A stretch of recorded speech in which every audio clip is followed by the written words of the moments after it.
What's happening, everybody? How are we? How are we?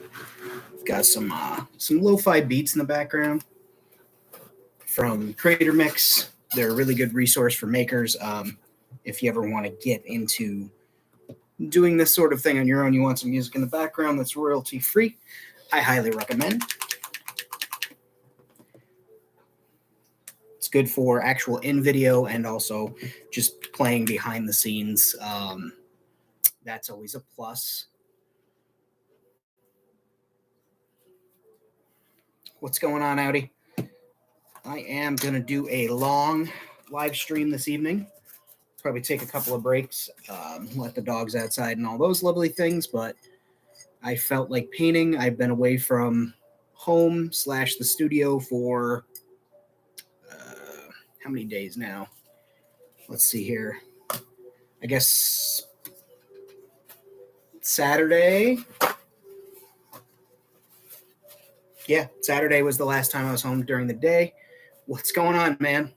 Thank you. I got this. This was a Ukraine fundraiser from one of the various T-shirt companies that I follow. I buy a lot of bootleg tees, unlicensed, like limited runs of like 100 T-shirts and shit like that. And the blue and yellow was the Ukrainian benefit, so I jumped right on it. I have a lot of friends and family who are actually immigrants from Ukraine that live here in the United States, so that was one of my ways to support them. And I have a couple of artist friends who are Ukrainian citizens who are currently in the war fighting Russia.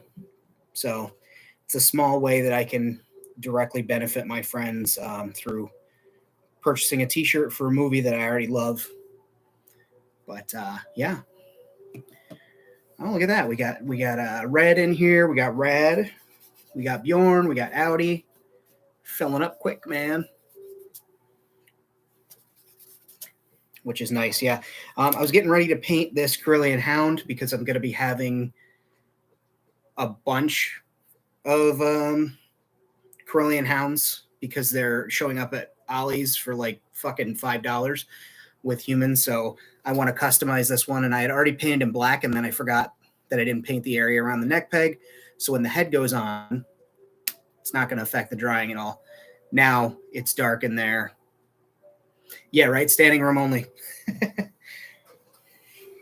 And then I've got, I picked up 2 of those Jurassic Park workers, and I went ahead and did a head swap and a hand swap for this one that I put Miggs Mayfeld's head on.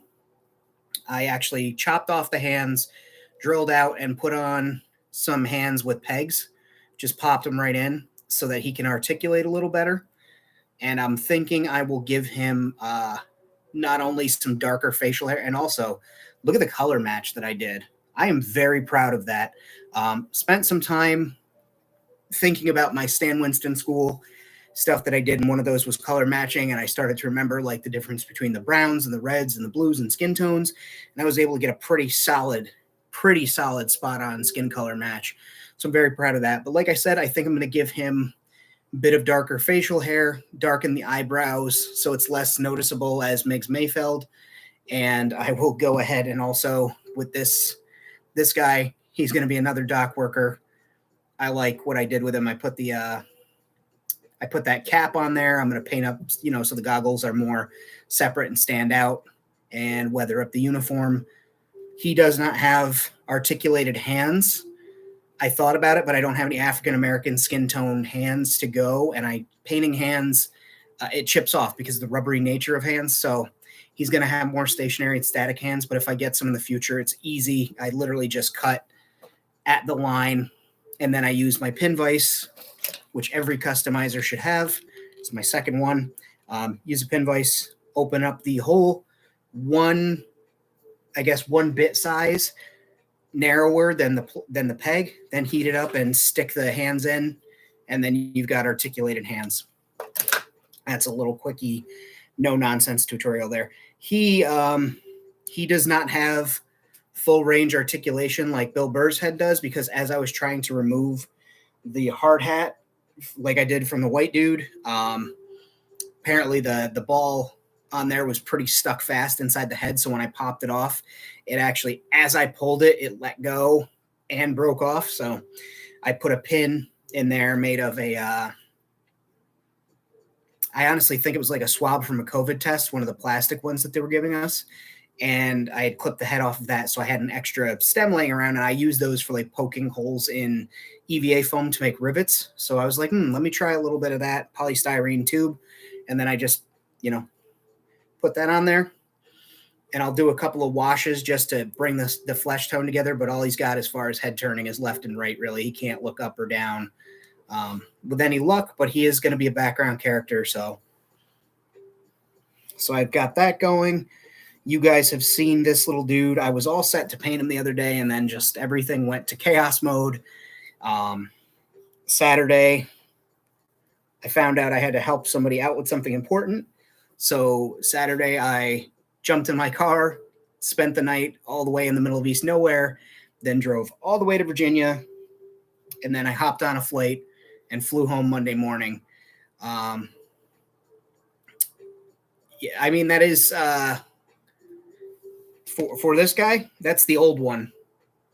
I just put the hat on him. So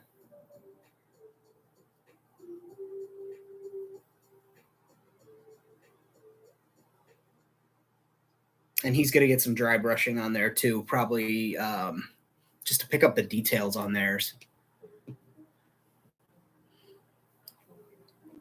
And I've got this guy who, again, that I was going to paint before my weekend just became absolutely crazy and bonkers. I'm glad to be home, glad to be here with you guys, glad to be back in my space. Oh, also, before I get started on the painting, on eBay, I had picked up, I was able to sell a couple of toys this week that I was looking to get out of my collection. And I jumped on eBay real quick, and I had looked at a used set of the Macquarie concept droids. I used to have them, and I was like, all right, great. I don't know what happened, and I'm not mad at the seller because they said the packaging was damaged and there was some warping. I just didn't understand the warpings with the figures and not the packaging. But R2 looks like he got into a fight with concept R2, I should say. Looks like he got into a fight with a burner, and he's just melted in the box. I don't know what happened. I can't get his dome to articulate. It doesn't rotate left or right at all because it's so warped. Like you could see the back, that line there. So he's probably just going to become a parts droid. And then this guy, I think I can save the 3PO. His feet are just a little fucky. Like they had been in the plastic too long, or maybe they were left in the sun, but this will get a new paint job. I also need to hit the head with some heat so I can articulate that, because otherwise it's stuck fast. I'm afraid it'll crack. But I used to have this set. I loved it. I wish I hadn't gotten rid of it years ago, but now I have it again, and I got these for cheap. Yeah, I don't want to turn his whole body into a grill. I'd love to be able to at least pop the head off and save it, because it's got the little, like the chopper arms to it and the little satellite dish on top that rotates. So I'd like to save that. I'll see what I can do.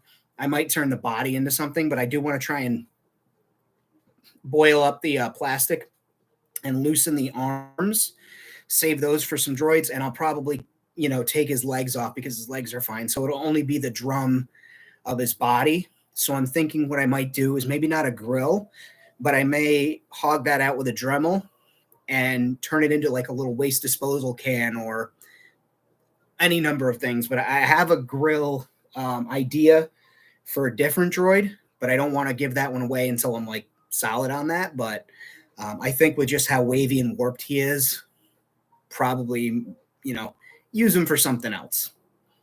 But that's not a bad idea. It's just this one's in such a weird way, but I'm happy to have these back in my collection now and to be able to customize them. And something we can also do today while I work on this, since I'm working on so many things at once, because that's what I like to do. I like to surround myself with busyness, is give this guy some paint, at least a base coat. I saw that. I'm very excited about being over 900 subs. And my goal this year was for 1,000. I am well on my way there. That's in no small part thanks to Rad and Josh for inviting me to help co-host the show, because again, The show didn't need another co-host, okay? So the fact they brought me on, huge thanks to them. And just, you guys turning up, watching my videos, commenting on things, it puts it in front of eyes of other people. And I genuinely do appreciate that. So thank you again for the 900. When I do 1,000, I'm not kidding. We'll do, I'll say it now. We'll do a pizza party. I can't get pizza for all of you, but what we'll do is we'll schedule an evening. Maybe we'll do it as an after show after one of the episodes of the World Bakers Consortium or something, but we'll pick a night. We'll all make sure we pick up some pizza, whether it's throwing the oven pizza or something. We'll get our slices of pizza together. We'll come, we'll chill out, we'll hang out, we'll shoot the shit, we'll throw a few drinks back and just celebrate 1,000, because I genuinely could not do it without you guys. That number would not go up if it weren't for you guys, sharing my stuff, coming along, finding the channel and things. So thank you. Another guy I want to finish is I just need to get some paint on his head, and then he'll be done. Yeah, he's got to get some paint on his noggin. So we've got some stuff to do. I'm excited to get onto it. I was going to do dinosaurs today, but I'm not in a jungle or even sci-fi like animal mood right now. I know I want to get that little guy done, the Carillion Hound, but I guess we'll start off with little Freckles here, and we'll get some color on him on his boots first, because I think that's what I'm going to do. I think I'm going to paint the boots schooner head. I'll do the boots, and then I will probably just weather the pants. You can see the shirt is a work shirt, and it actually hangs down over the waistline of the pants. So that'll be a different color. I think that'll just get a dry brush and some weathering on it, and then we'll go to the head sculpt. So let's work on this guy first. And for the boots, I think I'm going to do, I thought about doing black, but I look around Gimmick, and I have people with like so many different color boots. A lot of them are black though. So I'm thinking what I'm going to do here is give them a coating of saddle brown, and then I'll do the soles as black. Safety armbands is an idea. He also does have knee pads. It came with knee pads. I just set them aside because, like, it's fucking space, right? What are you going to do with knee pads? So I've got some, like I said, saddle brown. It's just a little Vallejo model color. Hold that up to the camera in case anybody wants to see it. And we'll go get a brush using my one of my War Game brushes. I like these brushes, especially for painting these smaller figures, 1/18 stuff. I get them at the local miniature and comic shop, which is called Zombie Planet. They sure have changed as a business over the years. For a while there, I did not like going there, just because the store got robbed so often. They treated everybody like kind of suspect when you came in. But since they got some new people working behind the counter that seem a lot better to judge if someone's going to steal some shit or if someone's a regular, they start to, build up a camaraderie with you. So I gave them another shot, and it really worked out to be a nice place to go get model paints. So that's one thing that I appreciate out of them. Dude, everybody, it didn't matter who you were when you walked in there. They'd be like, hey, what do you need? What can we help you with? And then they'd follow you around the store. They'd ask you like 20 million times. It's like, I get it, right? People come in and they steal because they have it's a hobby store, right? So they have paints and fucking dice and things like that people would just boost. Those D&D miniatures, they're not cheap. So like, I get it. But at the same time, it's like I come in there, I was going in there pretty damn regularly.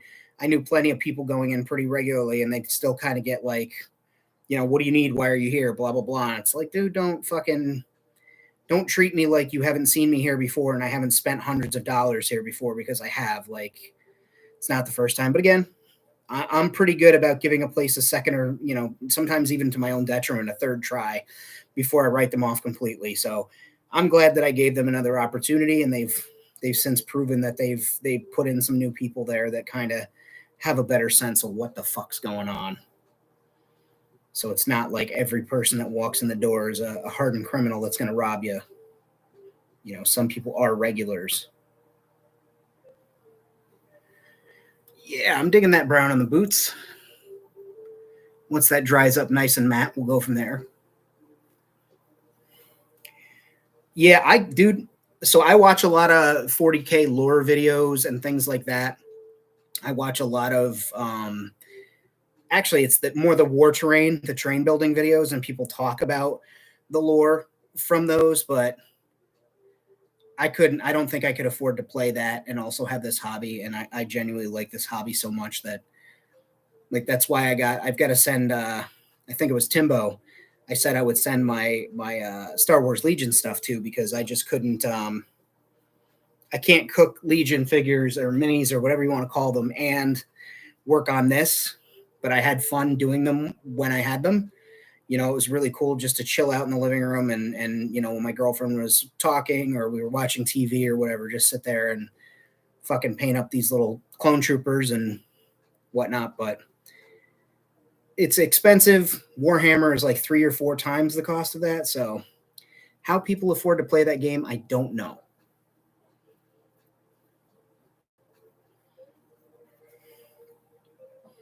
Yeah, it's expensive, like it's an expensive hobby.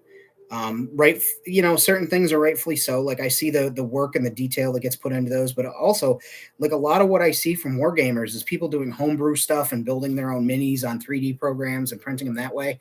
And it's like, to me, that seems infinitely cheaper, even buying a resin printer and doing it yourself, than paying some of those prices that I've seen for wargaming stuff. But at the end of the day, I still do buy hobby paints. I buy Warhammer,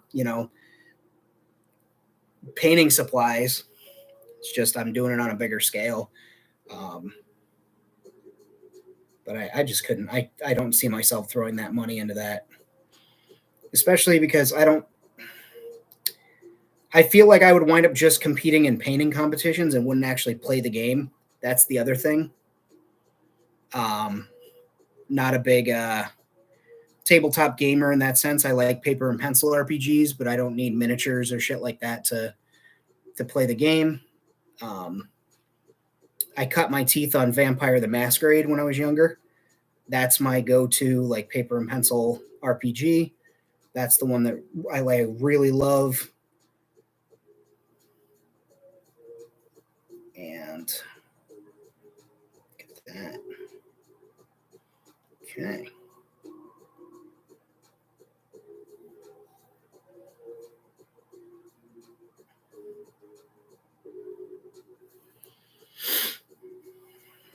Yeah, I actually might do a Wentzilla and buy the fucking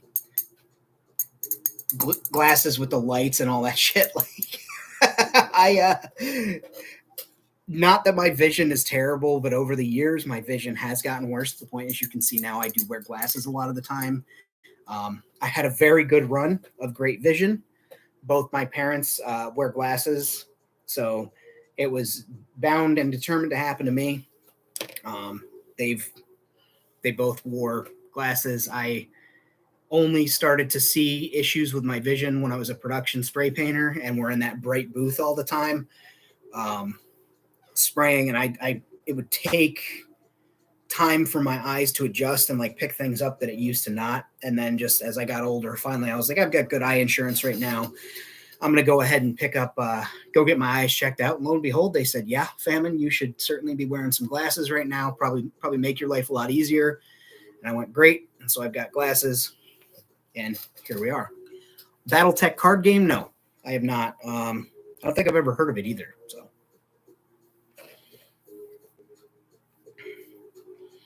I think I'm going to give him the same colored boots because these guys are going to be like in uniform, like kind of matching, like they work together. So we'll go ahead, and it's going to look like he's got brown feet too, which is weird, but we'll you'll see. We'll get there. Hey, Dystopian, what's going on, man? Thanks for popping in. I appreciate it. If you can, before you exit, be sure to hit that like button on this video because that's going to help it, number one, pop up in a lot of recommended feeds, but also number two, it's also going to help the video when it goes up live as an archived short, or not a short, but an archived video, because it's going to show other people that folks liked it and they should check it out as well, which is how I got to, 900. I appreciate that. Thank you. Which is how I got to 900 subscribers. So just throwing that out there.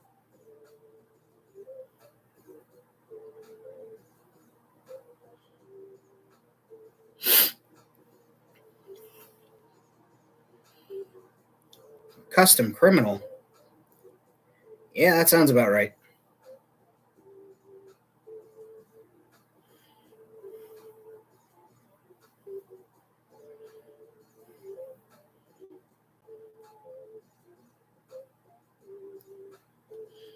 And this is wild. You guys can't see this, and there's no way my laptop's camera is going to be able to pick up the detail on this. But the amount of detail that they put in sculpting the laces to the point where they like crisscross the laces in the boots, like the exact way that you're supposed to crisscross laces in boots, is pretty impressive. I've seen ones where it's just X X X X X, and then they put a little bow.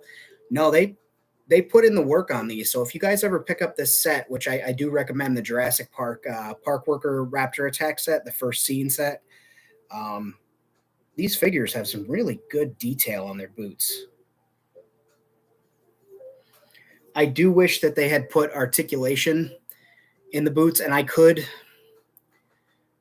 give them articulation, and all that would be is just cutting the boot off clean with a brand new razor knife or razor blade, X-Acto blade, and then drilling out with a pin vise and putting a post in there, and it would just be articulation on the boots to turn them left or right. But I don't feel like they need it. This is going to be mostly a background character. It's not a main character in Gimmick.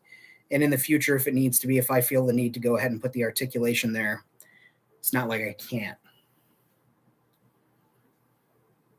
But we got some rocking stompers here. So like I said, we're just... Yeah, I don't... Personally, I would pay the asking price that they had for this, but I had some Target... the Target savings from the red saved up, and I had a coupon, which was like one of those gift cards for purchasing something. They give you like $5 off as a Target gift card, and I was able to compile those and pick up the set. And then the other one was on sale for $37 last week. Sounds right. $37 last week, and I scooped up an additional one, which is why I don't feel too bad painting this up. My next set, I'm going to be sending the Raptor pen and Muldoon over to my buddy Adam, and they're going to go to him for his collection. I'm keeping the Park Workers because I want them for my Jurassic setup that I'm eventually going to be building. 1/18 Jurassic Park, kind of like a what if / a couple of movie scenes, just because I'm that extra. Okay.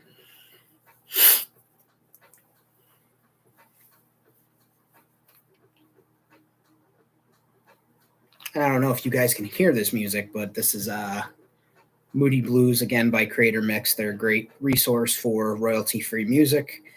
They are specifically designed to help creators put music on their videos that doesn't get hit by copyright infringements or anything like that, and it doesn't mess up your channel if you're jamming those tunes. I just picked this easy listening, sort of lo-fi jazz hop one because makes life easier.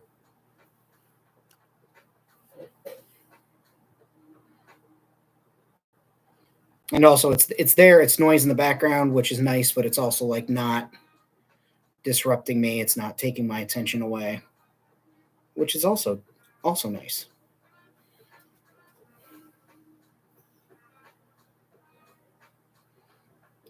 Okay. And I have noticed tonight that this paint's taking a little bit longer to dry because it is humid. I do have my window open with the fan blowing air out of the room just because I felt like it.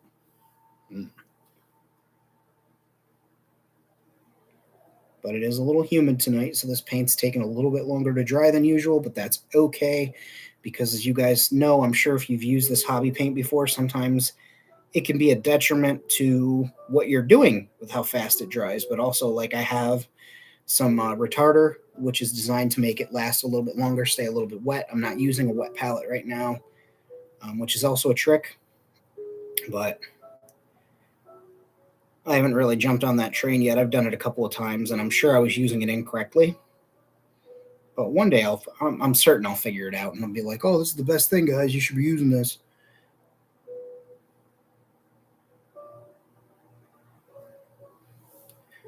All right, so that's two people with boots. Boom. Perfect. I'm just trying to think if there's anywhere else on any of these other figures I want to use brown before I start to clean that up. Yeah. Clean this brush out real quick.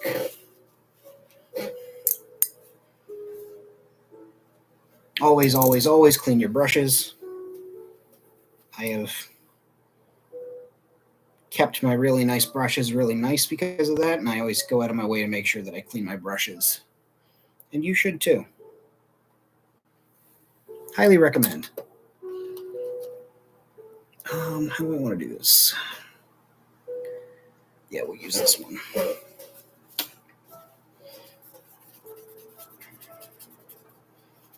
We're going to give this Corellian Hound just a dry brushing of this brown over the top where he's like, actually, you know what?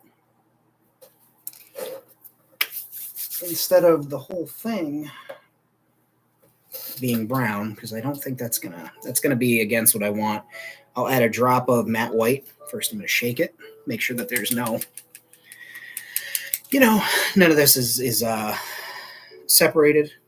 Just put a drop of white in there. That brown, and again, it's brown, saddle brown. And I keep these little forks, I guess, for cocktails. And I just break a piece off, and I hold on to them. And I just use those little stir sticks for when I mix up paint. It works. And the wood's probably the least wasteful thing that I'm using when I do custom work like this. So yeah, that's a little bit lighter. So I'll go ahead, get a little of that paint on there, take it to the towel, take off as much as I can, as much as I'm comfortable with, I should say. And then I'll just I'll go from about above the shoulders up. So I'll just hit and just go like that. Same, I'll stay just above the eyebrow on this guy and start doing that all over the whole figure, all over the scales on its back, the alligator-like scales that they have, down to the tail, over the bump. Like I said, just right over the shoulders, just picking up those little details. And as soon as I start to see it appear a little bit more in front, I'll go ahead and show you guys. Yeah, I'm digging that.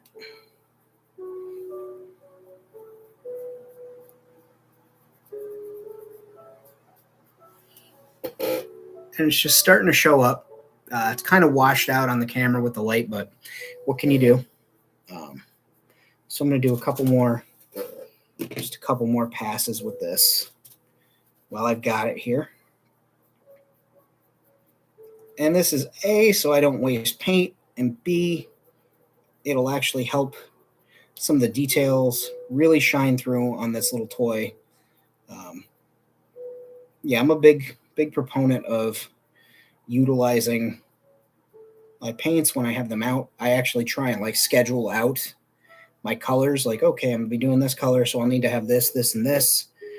Which is why a lot of the times when I put primer on,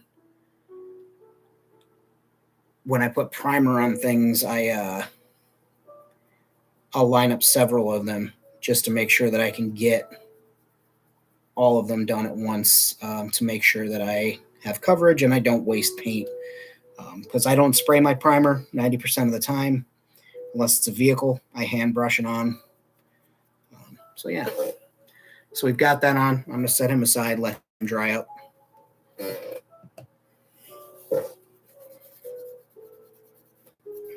Clean that brush out. Again, always clean your brushes.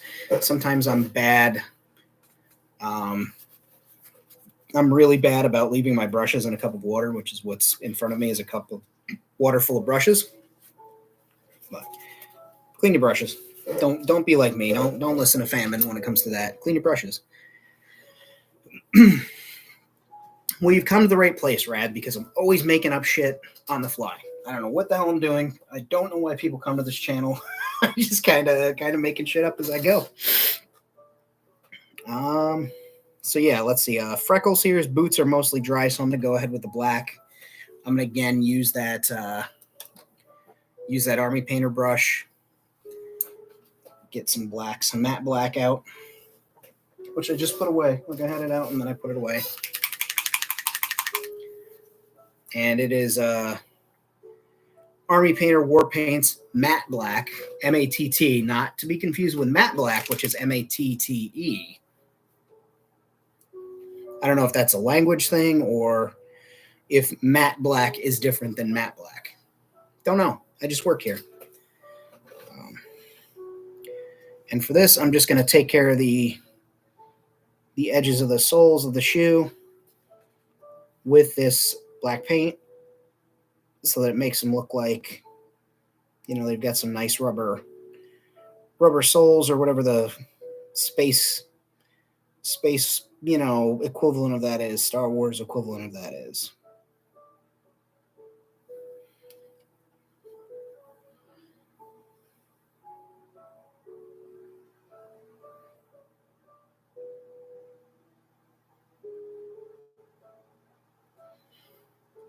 And just going around each foot.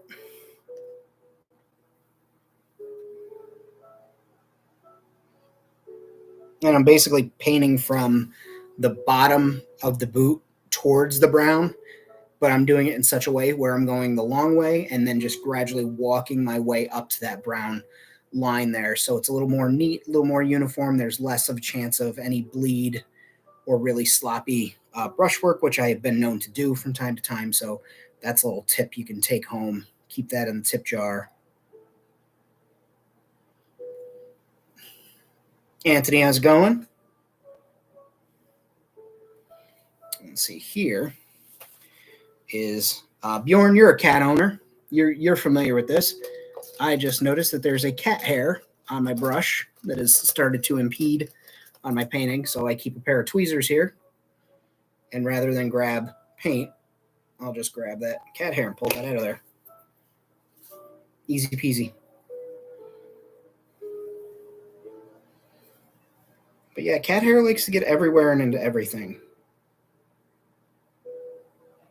It's a great reminder, even when they're not in the room with you. And then I'll show you guys in just half a second what I'm doing here. Just need to focus my little eyes on what I'm doing, because I will mess this right the F up.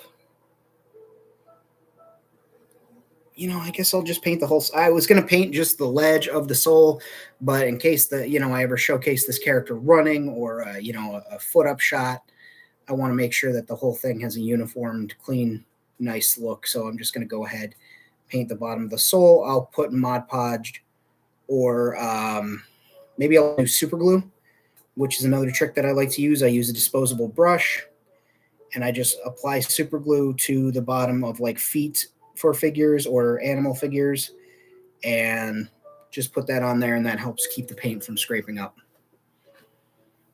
And then, yeah, we're starting to look like a work boot, right? Starting to look like a construction boot. I'm happy with that. So I'll go ahead and do the other one, and then we'll take care of the other gentleman.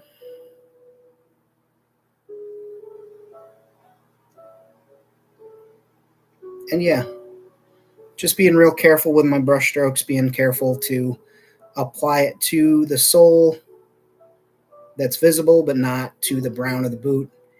If it happens, it's not the end of the world, like it just happened right there. That's my fault because I moved the figure while I was painting, but again, not the end of the world. It's not the most noticeable thing. It's not like, you put a line across somebody's face or anything like that, which I have done before, because I am a little bit shaky when I paint. And that's why I try and sneak up on things. You'll hear me talk about that. Just approach things from a messy painter's perspective. I take my time and creep up on colors, creep up on lines, because I don't want to mess up what I've already put in as far as work goes.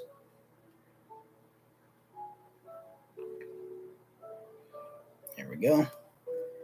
Now we'll go ahead and drag some black paint in between those treads there. Get them all in.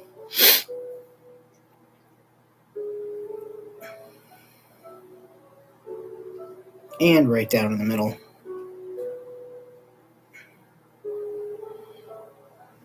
And I'll go ahead and let him dry. And I've got him sat with, give him Jordans. Give him a set of J's. But I'll set him down like this, with his feet in the air so they can dry and I won't touch them. And I'll go ahead and do the same to this guy.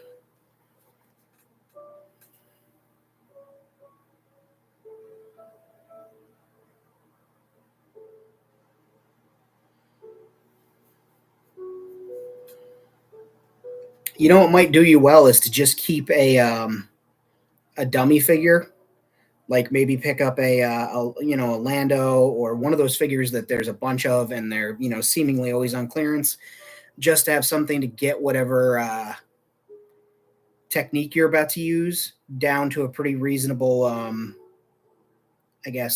pressure before you jump onto your existing action figure that you're going to work on and go from there. Might be something to try out.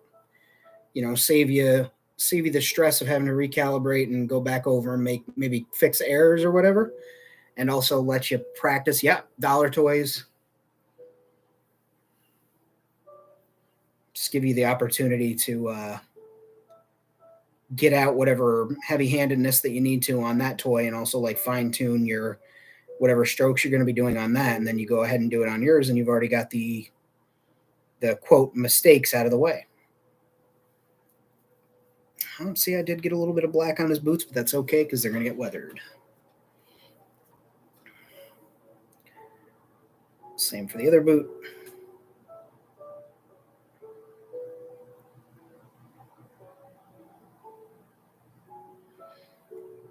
And really applying this paint. The black is going on real nice tonight, which I am always appreciative of when the paint cooperates with me. But I will say, like I said, I noticed it's humid. It's humid as hell tonight here. So paint will take a little bit longer than normal to cure up, so I do have to be aware of that. Okay. Same with this guy. Let's get the feet taken care of. Yeah, weathering hides most of my crimes and my mistakes, and trim too. Trim pieces hide so many of my mistakes, be it world building or diorama building, cosplay. I tell you, just adding a piece of trim over something will make the world of difference in how something appears and looks professional versus the hot mess that I may or may not have made. So there's that. We'll clean that brush off. Like I said, we clean our brushes in this house. Do not be like Famine and make sure that you clean your brushes. And then with these little brushes, I always go ahead and just shape the point back to what it should be, before I put it away. All right, so now we're gonna start thinking about this droid. So we've got the Corellian Hound. He's drying over here along with two humanoid workers, humanoid dock workers. I guess they're going to be, or maybe they're just maintenance men or whatever. So let's start thinking about this mean ass looking droid. I'm thinking.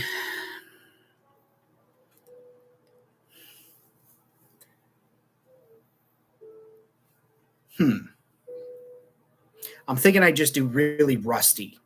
Like really rusty. Like he's an old droid. You're not sure if he works or not. You're not sure if his hand's ever going to be able to grab those blasters and fire.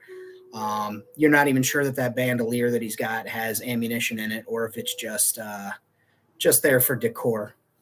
So I think that's what I'm going to do here. Is just really lean into the weathered look. So I guess we'll start putting black on, and then I will go from there.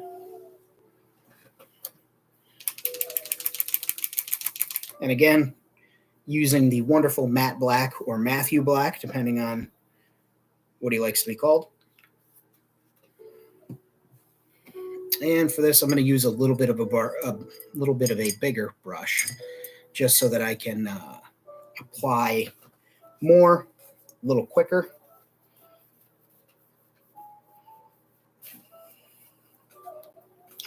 Bjorn, earlier you had asked about the Hasbro event.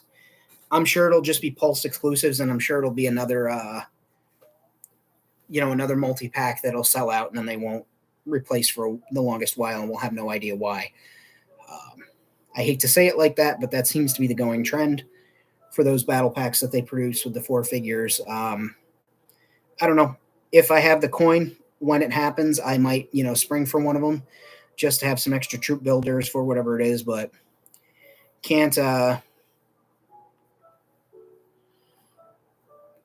hype myself up too much for it. Chicken wings, man, that sounds good. I had wings the other night in Virginia. We grabbed a pizza just because we were all so tired from the road trip and all that, and like going out to eat. It just seemed like labor at that point. But we got some pizza and wings, and yeah, they were chicken wings. I'll make sure that I get black get black all the way around on this figure,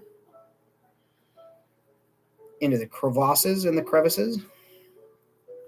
Take care of the arms.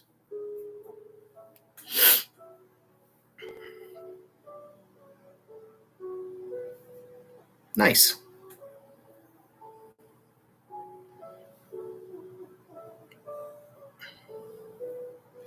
Yeah, so I used to be like a wing aficionado myself. Same with hot sauces, but like now I just want a good wing with a flavorful sauce that isn't, too soggy, but it's not too crispy, because I know places you tell them you want the wings crispy and they'll cook the shit out of them. And other ones that are like, they just produce trash, right? Their wings are either like sloppy undercooked, or they parboil them before they fry them the wrong way. Or they just bake them and say that they're fried. Like, don't fool me. If you're going to sell baked wings, but like, don't try and bullshit me that they're fried. Like, I can tell the difference. I've worked in a restaurant for 10 years. Like I can tell.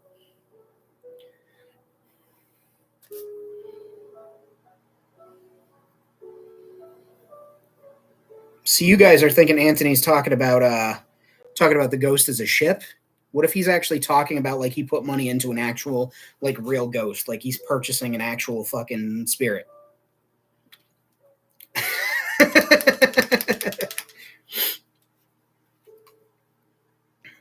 I hated wings for a hot minute because I worked in a restaurant and we did wing night every Wednesday.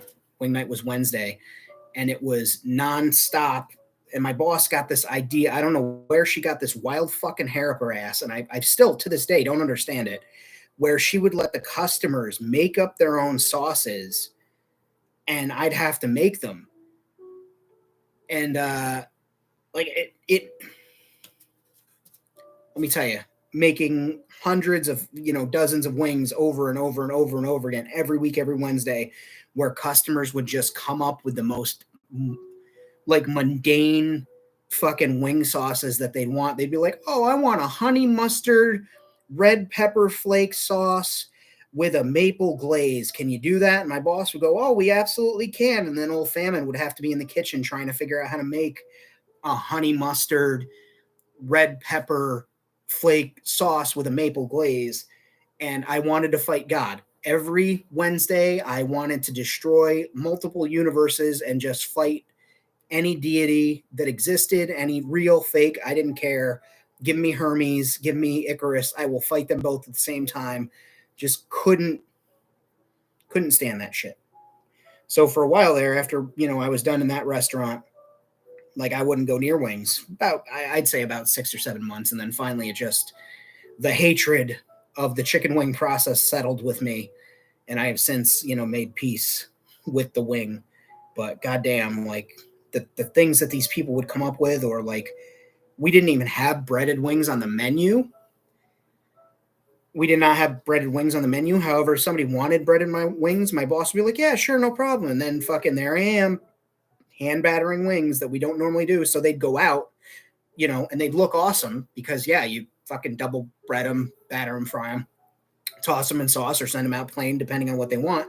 They're going to look amazing. And so table, would see that and be like, oh, I want those. And then there I was fucking hand battering wings all night. Hated it. But I don't want to bitch too much about working in the restaurants, because actually a lot of life lessons that I learned, a lot of skills that I learned came from working in a kitchen. That's one of those things where it's like, I don't think that everybody should have the same job, but I do think like everyone should probably work retail, and everybody should probably spend a summer in a kitchen just to comprehend, number one, what people put the restaurant workers through, and and what people put restaurant workers through, and also like what it's like to work in those conditions, so they understand how it happens, and like why restaurant workers are deserving of the wage that they ask. Because man, there were some times where quitting sounded real good because of the treatment that we'd received. Like I had a dude walk in the kitchen once screaming. He was drunker than a skunk. And I knew the guy. He was he was a regular at the restaurant. He was also like a coworker of mine when I worked at the marina when the restaurant season was down, to get some extra hours, because, I needed full-time money. And this dude came in drunk as hell, screaming in my face. And yeah, like I'm sitting there, he's getting closer to me. I'm getting, backing away from him, telling him, hey, his name was Bill. I could say that much without, ruining who his identity is, because I think I worked under the table there when I was a kid. So it's the guy at the marina, but doesn't matter. Someday if I get rich and famous, somebody will pull this and try and get me for like fucking tax evasion or something dumb. But he's screaming in my face, and I'm like, Bill, you're really drunk right now. You ordered this food. And he just kept carrying on. And he got in my face. And finally he saw that I started reaching for my kitchen knife, because I was like, I got to put something between me and him before he starts swinging. And he got all flustered and frazzled and stormed off. He had ordered a buffalo blue cheeseburger. I'll never forget the order. He ordered a buffalo blue cheeseburger, and our buffalo blue cheeseburgers were literally a cheeseburger stuffed with blue cheese in not a buffalo blue cheeseburger, but a blue cheeseburger. And it was stuffed with blue cheese. And this dude was like, I want it rare. And I'm like, man, I don't think you understand, because we use the middle of the burger to, make the cheese melt. So it's not going to be, he's like, no, I want it rare. I'm like, okay. Because again, customer is always right according to taste. And so I made it rare. He came in screaming, shoving the burger in my face, carrying on like he was. And it was all over the fact that there was not enough pink there. And I'm like, dude, you can't have raw meat like that raw when you're trying to melt the cheese in the middle. There's no way. And he was just so fucked up drunk that he just couldn't comprehend what he was doing was not okay. And yeah, like what a wild wild instance. Like, man, people people were bananas with the restaurant, and you know, or you get customers that were drunk and couldn't find the regular bathroom, so they'd come in and try and use our kitchen. We had a restroom in the kitchen for us in the back, so we didn't have to go out with the rest of the public, because restaurant, anybody who's worked in a restaurant, back of the house are pirates. If something's not nailed down, people are trying to steal it. Showing up, looking like they're on their third day of a bender. Like, it's rough back there in a lot of places. And so we had our own private bathroom, and we just get drunks that were like halfway regulars that they'd see us and be like, oh, guy from the restaurant. And yes, I have seen some work in progress. You've got some really cool shit. I can't wait for you to start sharing that with everybody. And they try and like use our bathroom and stuff and get all flustered, mad, confused when we're like, yeah, you can't be back here while we're cooking service. Like, you can't come back here and use the restroom. You have to go use the one that we provide for customers. And like, just people are weird.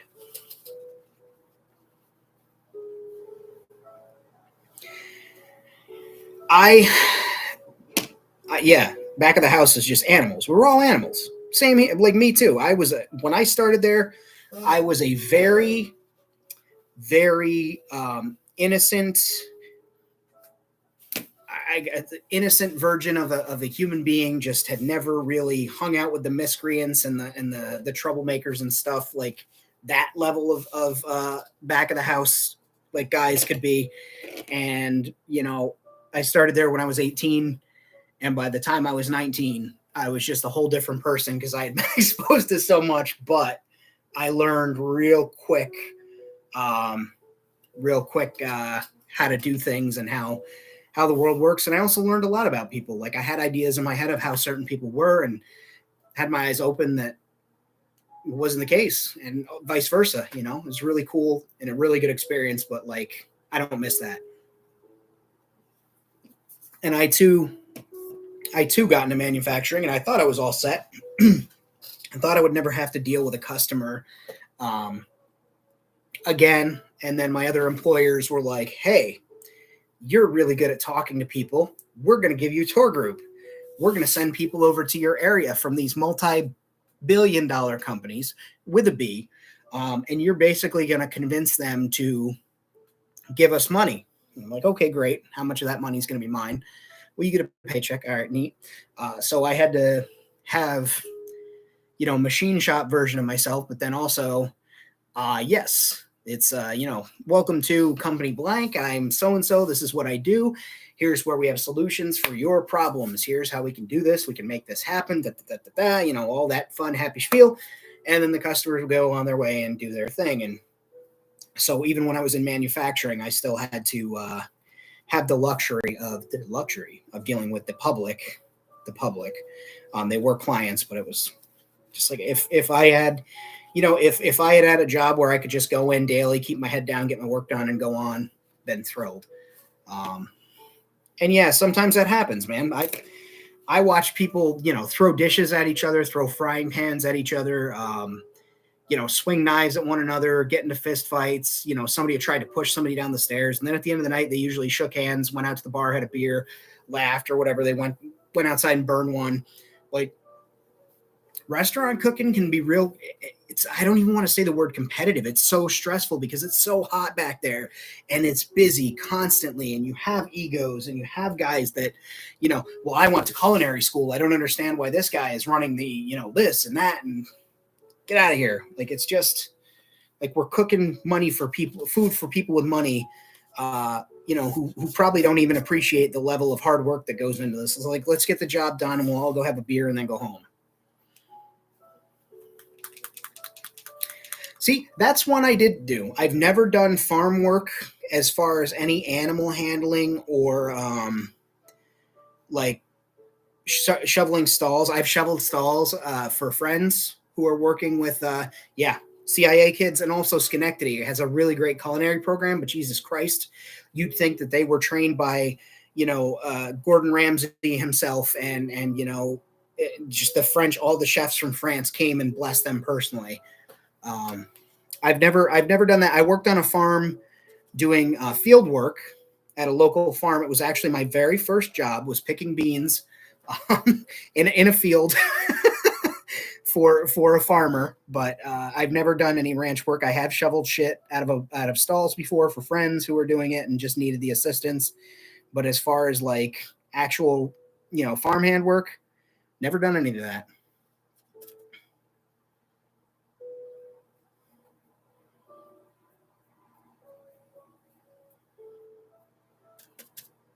I do really like horses though. They're really cool animals. They're smarter than people give them credit for. Terrifying things. Like I've seen, horses kick through stuff that you'd think wouldn't, an animal wouldn't be capable of putting their foot through, and yet there they go, just swinging that hoof. And you got to be careful and be wary, but also they're very sweet and loving animals that can be when they want to be. And yeah. Paid to pick rocks. Where were you picking rocks from? Was it like cement or concrete work or something?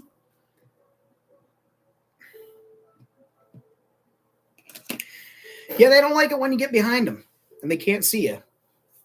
They will absolutely kick you. Let's see here. I'm getting some messages. Bear with me. Yeah, horses don't like to fuck around with people behind them, especially if they don't know who's behind them. And that can be pretty goddamn scary. I'd never want to get kicked by a horse. I've seen them stomp their feet, and like I said, I've seen them kick through like wet wood and things like that, and not for me. No, sir, not for me. But I do like horses, and they're really cool animals, and I know some smart ones that they can tell when you're a sucker like I am, and talk you into giving them treats like I am. And I say talk, I mean they just be cute and do that. A donkey. Yeah, man, donkeys will bite. Donkeys don't fuck around. And they scream. Oh my goodness, they scream. There was a donkey that lives across the creek from where my family lived, and this donkey would scream in the middle of the night, and it would be the most terrifying shit you'd hear, because you wouldn't, like, I was a kid, I didn't know it was a donkey until finally the farmer told me. But man, they fucking scream, dude. Like it's absolutely insane. Like the donkeys, the noises that they make, and just like, whoo, man.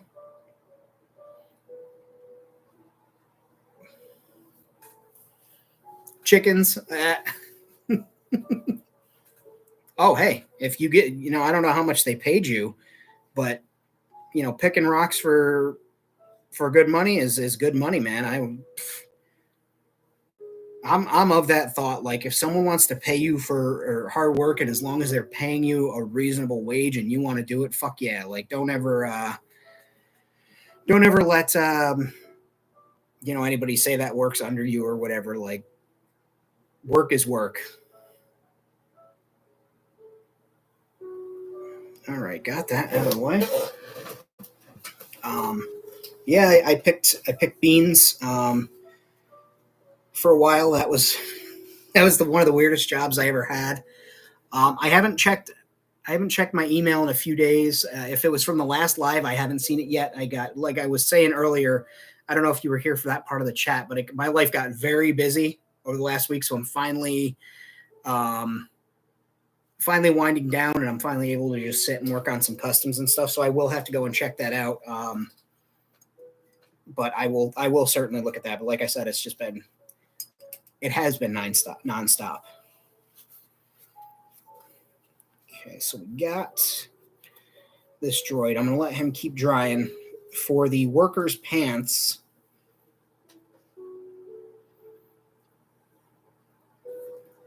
all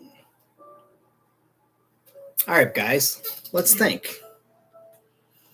I was going to do basically yellows, but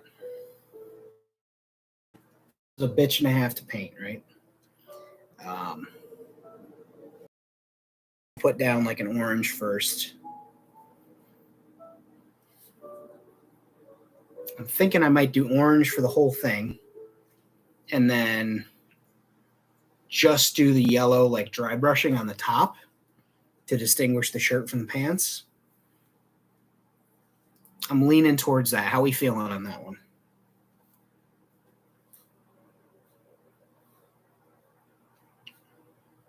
Thinking that might be the way to go.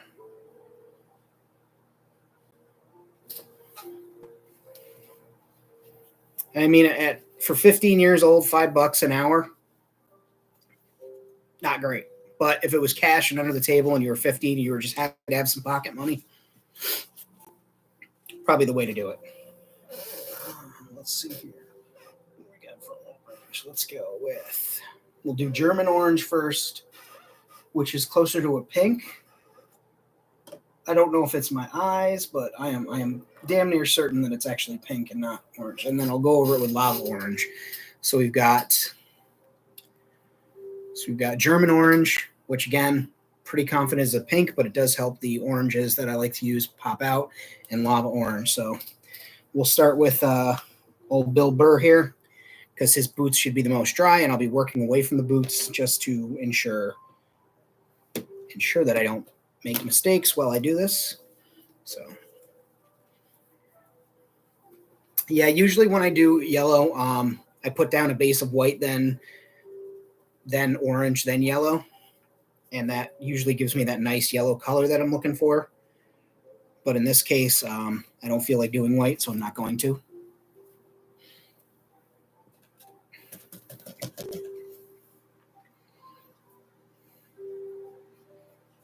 And right here, I just said, like I said, I'm working away from the boots, because there can be that shadow down there of that color, whatever color you want to consider this, green or deep gray blue or whatever, like that's going to be okay. And I have gone over these figures already with my green Scotch-Brite, so you guys know that's my secret weapon that helps me, make these okay customs that you guys tune in to check out, which I always appreciate. But there is a little bit of method to the madness from time to time. And using that green Scotch-Brite to just lightly abrade the surface, take the shine off, helps paint adhere really well, makes my life easier as a painter. And hopefully, if any of you guys decide to do something similar, it helps you.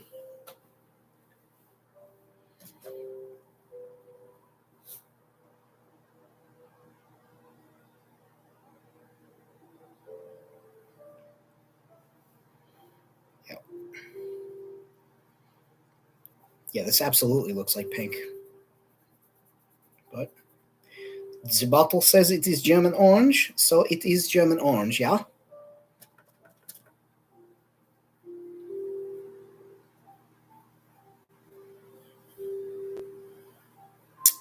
Well, that's a job. Jesus. Like you just went and like, you were the person that dropped them on the pins that were required, or did you like go in and lay out the where the property would be for the grave site and all that stuff? Like, tell us a little bit about that job, because that sounds morbidly interesting. And what was the pay like?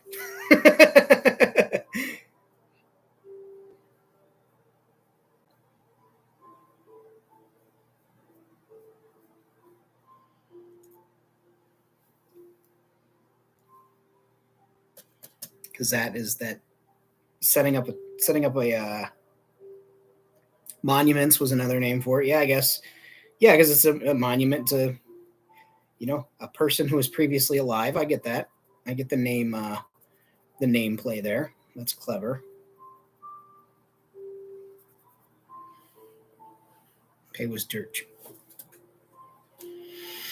Anthony, if I had an admin, I'd kick you out of the chat for that joke. That's that's bad.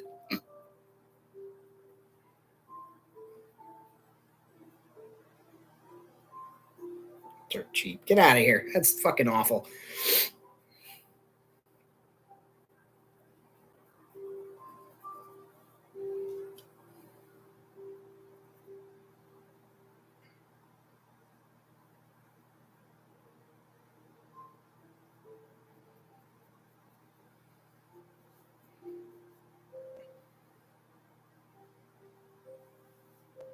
$3.77 an hour. Was this like in the 18 fucking hundreds? Like what?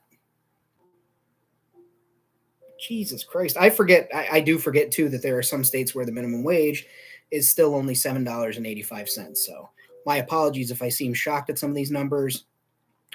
Here in New York, our minimum wage is $15.35, I believe.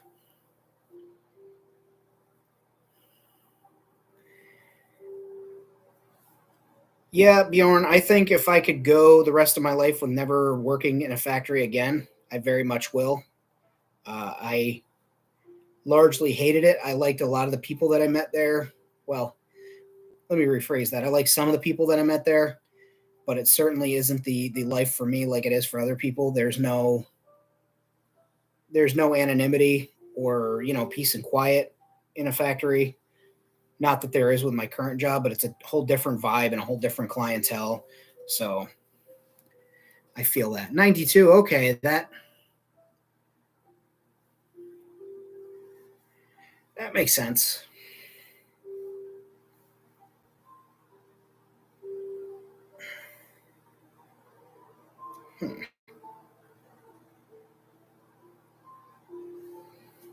Just want to see before I move on. I'm actually going to break my usual rule of like the order of operations that I normally have because this orange, this German orange, it's drying up pretty quick, so it's going to allow me to experiment a little here with my Blaze orange. And I've got a nice wide chip brush here that I've kind of over the time, I just keep pressing down on it so it flares out a little bit, makes it nicer for dry brushing. You're not old, you're seasoned. You're seasoned. When I worked factory, Bjorn, I worked in aerospace, which sounds really cool, and it's really fucking not. But it was a job. It's not a good paying job, but I learned lots of skills there. Met some people that I really enjoyed. Met some people that if I never see them again, I couldn't be happier. I actually just ran into a coworker, an old former coworker who I liked. He had been ill for some time, so it was number one, it was great to see him doing well, and number two, he's like, "Oh, do you miss blah blah blah?" And I was like, "No, I do not." And then he's like, "Yeah," he's like, "I'm so close to retiring if I just keep my head down and blah blah blah." And I'm like, "No, dude, I get it. Like, absolutely, like make your money, but just not for me." That place was toxic as hell. One of those companies where they'd post record profits and talk about how much money they made and how much, how many records we broke and blah, blah, blah. But they never had the money to give more than, 23 cents for a raise and a pizza party. Like, buddy, I can't take pizza home to my family. I mean, I can. But that's not what you're letting me do here. You're just throwing a pizza party and then telling me to go back to work. Like, that shit used to irritate me beyond belief. And so we got some orange really happening there. That's really popping. I'm digging that.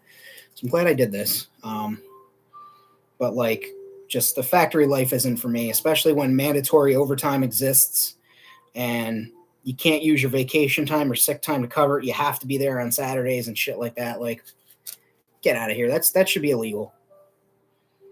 You can't tell somebody their schedule is Monday through Friday from, X hour to X hour and say that, in their contract, tell them that it's mandatory if extra help is needed that they have to be there, but like don't specify weekends so you can get away with telling people they mandatory have to be there on a Saturday and Sunday. Like, eat my balls. People got families, people got things to do. Like, get out of here. Okay, see, that's going to be a problem. So I do want to touch that up right now. $8 an hour, and that, years ago, that was a lot of money. These days, not so much. But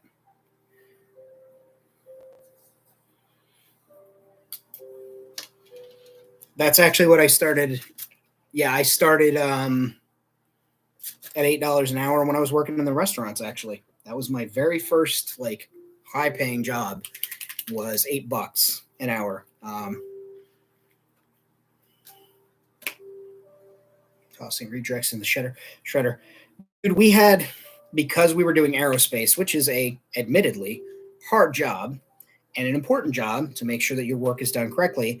Like if something was rejected and messed up, like they had to put a tag on it, and they'd have meetings, and they'd get like management from other departments in on it, and they'd bring an engineer out, and they'd have all these fucking, get-togethers and powwows and sit you down and ask you like how the mistake happened. And even if it was just like a dumb shit mistake, like everybody is capable of making just a stupid human error because we're human. Like it happens, right? And they'd do these sit downs, and they'd have, the team come together and discuss the five W's: who, what, why, when, where, and something else. And like we'd go through that, and it's like a lot of the times it was just, shitty equipment or faulty materials and things like that. And they'd spend all this time like basically browbeating you into admitting fault, and then they'd have the work destroyed by an engineer, and the engineer would have to run it through like a bandsaw in a certain way. Like it was a whole thing. And it's like, you guys pinch pennies when it comes to stuff like this, but you won't buy new tools that actually make the job easier and more professional for the people working there. Hated that shit. So there he is with orange pants. That white light doesn't help any. But yeah. So we've got some orange pants here. I'm digging that. I think I'm going to do the yellow top. Right now I'm just going to do the base of orange, and we'll go from there. Yeah, hell yeah. So I guess we'll do... So clean that brush off. We'll go back to the German orange, the pink. Then I'll do orange, then I'll do pink. Yep.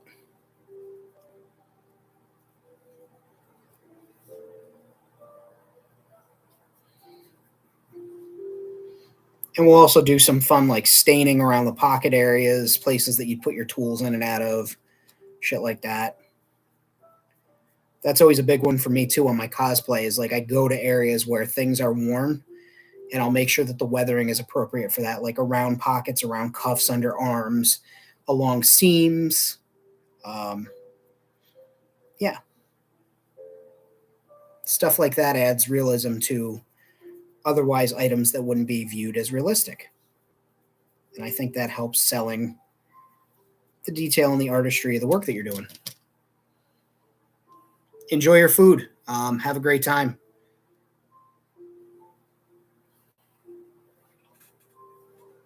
Yeah, I don't ever want to work in a manufacturing setting again, just because of those items that I listed. And also, it just shit ain't my jam. Like the amount of time that they want you there versus your personal time. And they tell you that your bonus, that was one of the big things there is, oh, your bonus is the overtime. Get your bonus that way. Don't worry about when bonus comes. Just work the overtime, get your bonus. Well, they'd make it mandatory to work 10 plus hours of overtime. So how is that a bonus, number one? And number two, like after a certain number of hours, you get taxed to hell on your money.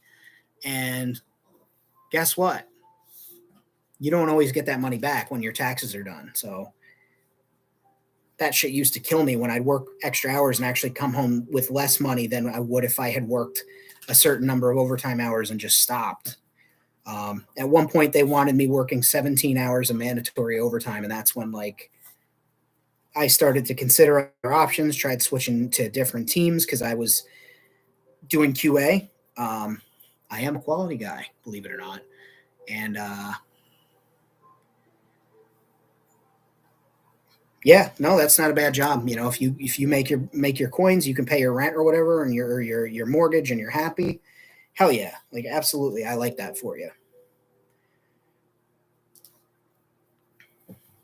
But I tried switching teams, tried other things, and then the panini hit, and I got real sick the first round, and then right after that, when I came back, after about 3 weeks of, nobody in the plant taking it seriously or whatever, and places really started shutting down and all this other shit.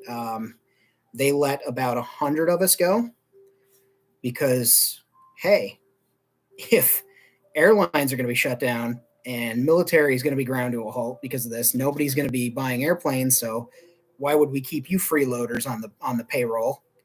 And so they let about 100 of us go, gave us a pretty decent severance package, sent us on our merry, and thankfully,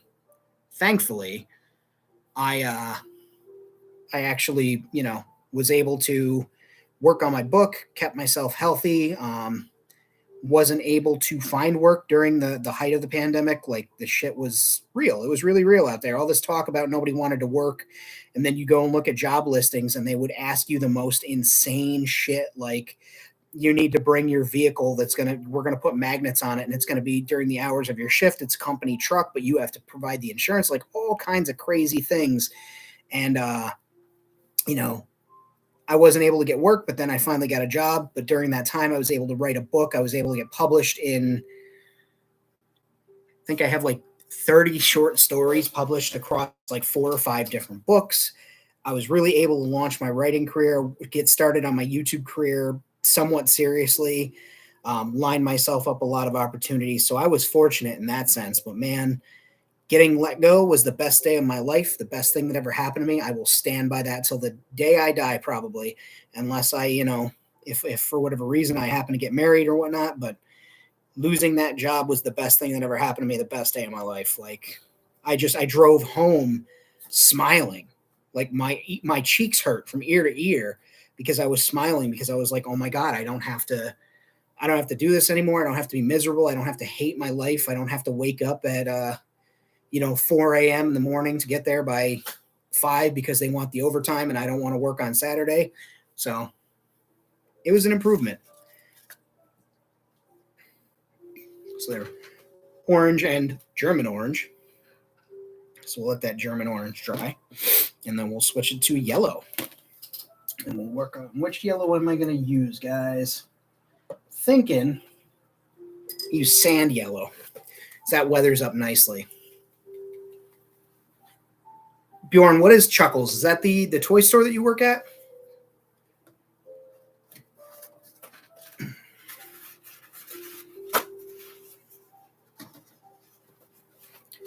And I'm actually going to figure out how to mute this microphone so I can blow my nose. I apologize. Let's see if I can do it.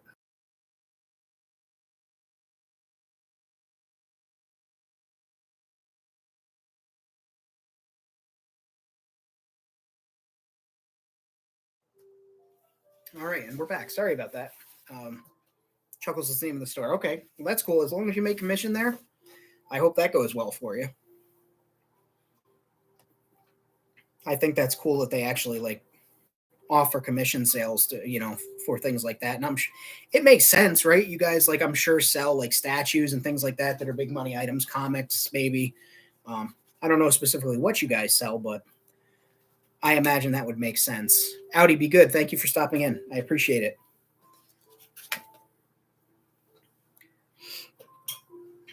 Promotion's usually good. Promotion usually comes with more work, but take what you can get. Is it a good promotion, or is this a case of like, I got promoted just because they wanted to give me, more work or X amount of hours of more work, so this is the only way I could get it? I am curious.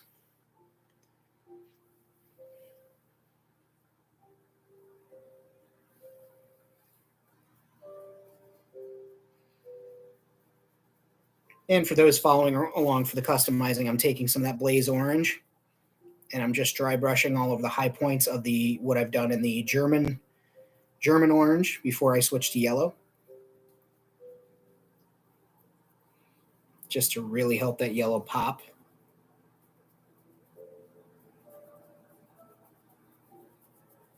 Nice good dry brush here. Color. Pops the video games to Joe's. Yeah. Yeah, so I imagine that it does work out well for you getting a promotion, and you add that on to commission. Seems like hopefully a promotion meant you were making more money Anyhow, and then a commission, is just a bonus on top of that. Get rid of another guy. Did you guys like take him outside and shoot him, or how'd you get rid of him? I'm joking. I hope you didn't do that. If you did, it's your business.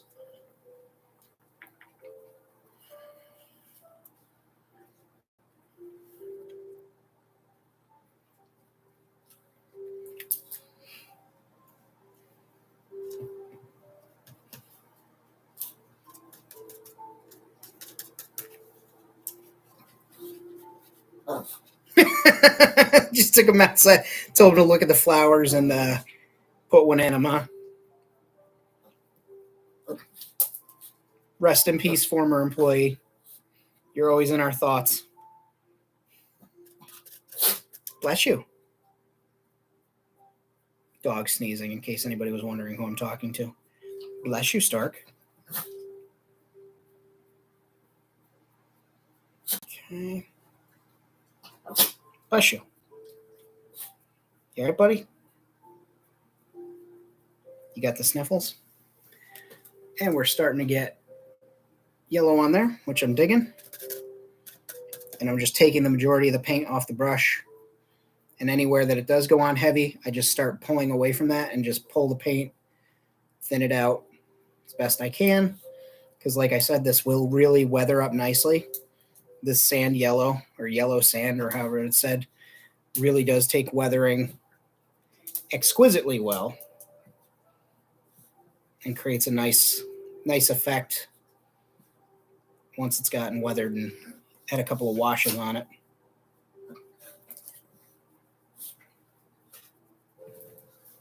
Just taking care of the back now.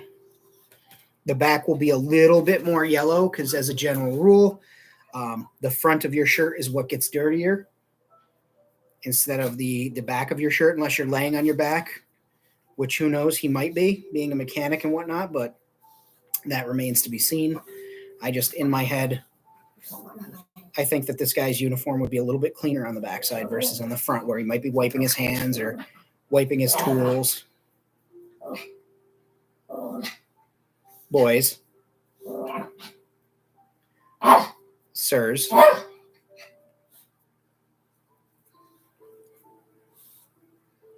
Dogs are having their AEW wrestling training over there. Cowman's practicing cutting a promo on Stark. Trying to teach him to Too Sweet, but he just can't seem to get it. He doesn't have thumbs.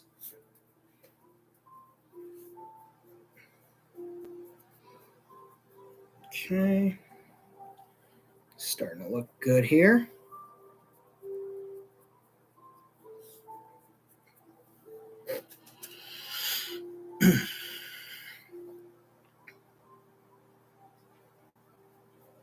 I do appreciate everybody sticking around. You guys have hung in for a long time. I think this will be the longest stream that I've done. Like I said, I just really felt like putting in some work on stuff. I do plan on watching Jurassic Park Dominion a little bit later.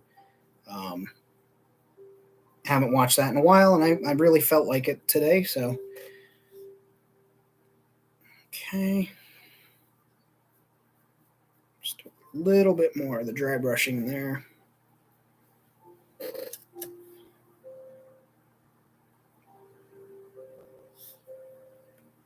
More in the collar.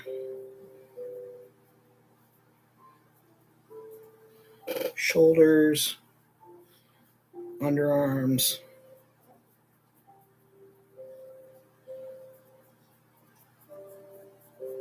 Okay.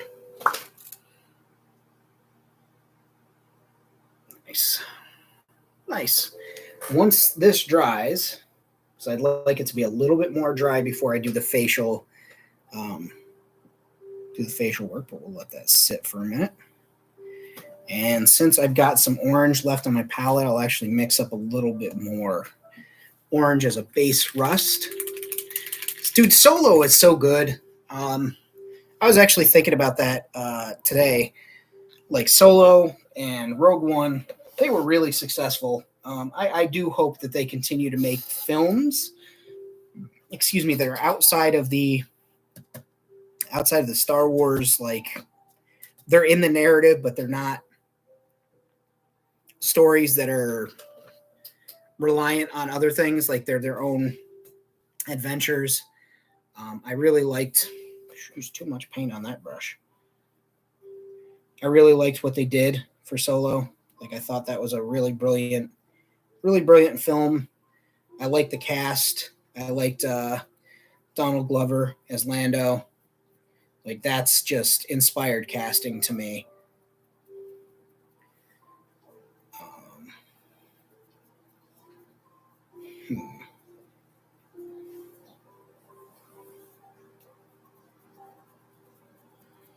You know, I don't want to use this little brush. I think go ahead and use the big boy. Get a new paper towel here. But yeah, Solo, so good, really enjoyable. I think I told this story on the last live stream, but like I wasn't even going to go see it, and then I went and saw it and was blown away, and just so happy that I said fuck it and just went and checked it out because it was really, really enjoyable.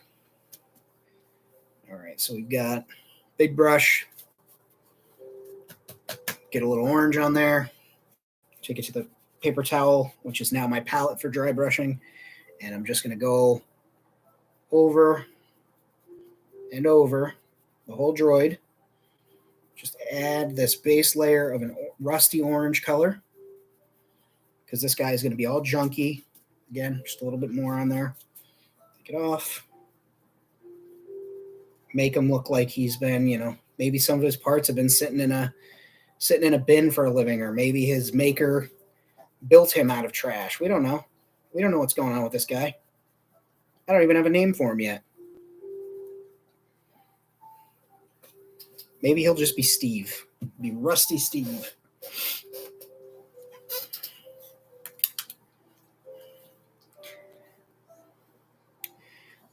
I don't know that we'll ever see a horror film set in Star Wars.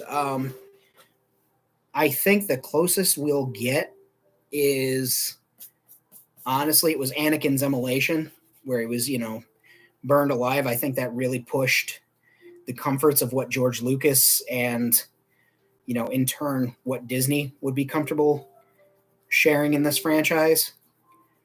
And I think that's okay because the books exist, so you can have the opportunity to tell those tales in a different way.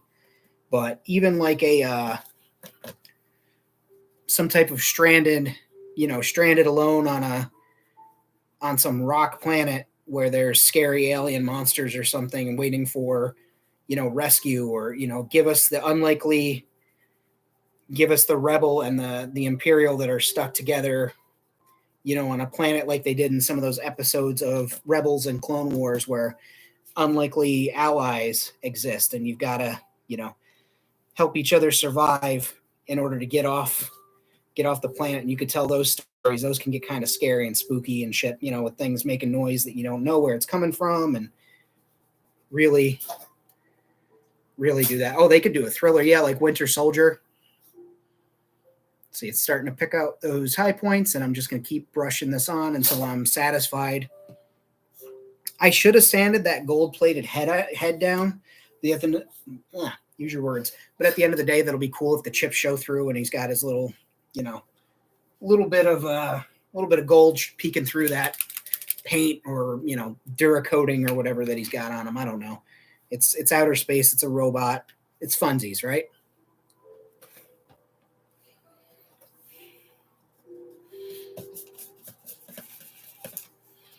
Okay. Just going to keep it going. Keep hitting with the orange.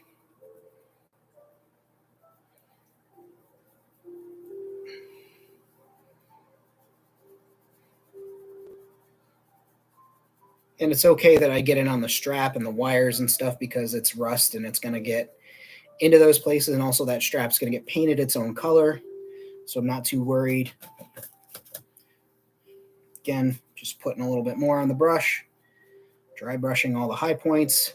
Really picking it out, letting the character tell me what's going on with it. Like it's letting me see, the details on the sculpt, what it wants to be, what it wants to look like. And I do believe that, like, I let my work talk to me. And that sounds weird, Like, please don't. I'm not stranded troops. Yeah, I feel you there. Those Ewoks ate that lady that they got Leia's dress from. I'm just saying. But like I was saying, I let my work talk to me. I let the details on the figure speak to me and inspire me and inspire my next steps of how I'm going to get to where I'm going, what I'm going to do next. And like, I do like that, right? That's pretty cool. I think I'm going to go with a little bit more orange, and then I actually may.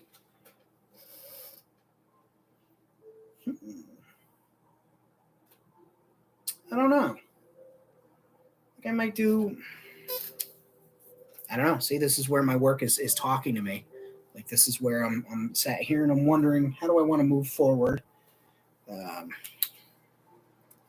Got some ideas. We're gonna get somewhere with this guy today. He's gonna get finished today. This is for sure gonna be one that gets ridden all the way through this live. So as long as you guys are still interested in watching, and I see that there are 8 people taking a look, I'm glad you're here. Thank you for coming. Thank you for watching my live and hopefully enjoying what I'm doing. If you're here just to, like shit on me or whatever, like, well, thanks for the watch hours, I guess. But we are here. We're doing a thing. We're having some fun, having a good conversation with our friends and talking about world building, talking about custom action figures, talking about work, talking about Star Wars and other genres within that. I'm excited for the Acolyte. I've heard that the Acolyte is actually a very dark series because it really covers the rising of the Sith. And I'm all about that life. Give me more character-driven stories that are dark and telling something powerful. Like, give me that. Stark is over there trying to play with Skeleton. I'm still excited to see Skeleton Crew. Really on board to see Skeleton Crew. But it seems like every mention of that fell off the map. I don't know if it's because the strike is on and so they just can't talk about it, or it's been canned or whatnot. But I was under the impression that it had been filmed and maybe Disney is just waiting for the strike to end so that they can have Jude Law carry the press or whatever. But I don't know what the hell's going on with that. But it's got me kind of nervous because it could be one of those things where they thought they had something and maybe it didn't work out well, and so they're shelving the project. But I guess we shall see, right? So if you can hear Stark in the background, which I'm sure, how could you miss that high-pitched whine and bark? His mother and brother are sleeping, taking a nap, and he wants to play. So he's just walking in circles, barking at them, trying to get them up. And he just chased Rosie off and laid down in her spot. What a man. Stark, you mean. You steal from your mom. Yeah, she gets the whole blanket now, though, sucker. Haha.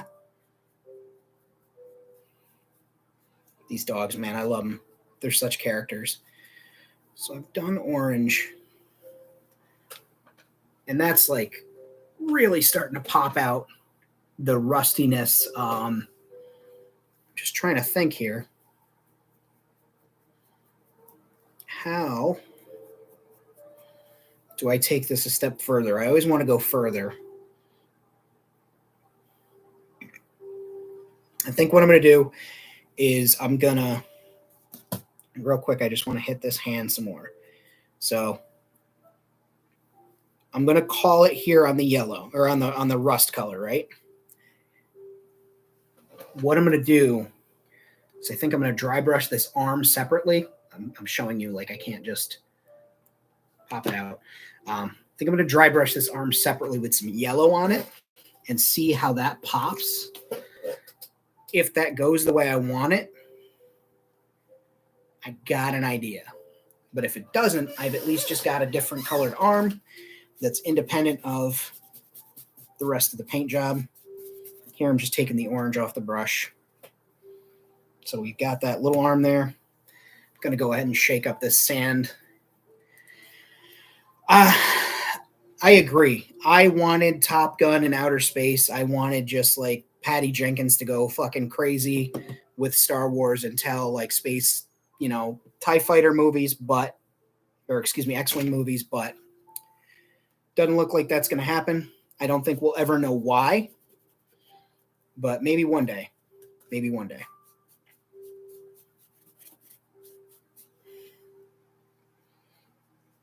Yeah, I'd be down for Stranger Things in space. I would also be down for like group of kids, stuck in a bad situation, like meeting a pirate or something. Like that's the series to introduce Hondo Ohnaka. You know, like as much as I would love to have seen him in the the Mandalorian or even in Ahsoka and all these other programs, like give me Hondo in that. That'd be pretty dope. So now we've got like a sand color on this arm. And there again, you can see a cat hair. But we've got a sand color on there.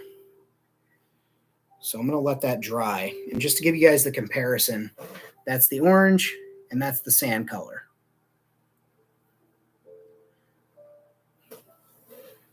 So I think I'm also going to do the head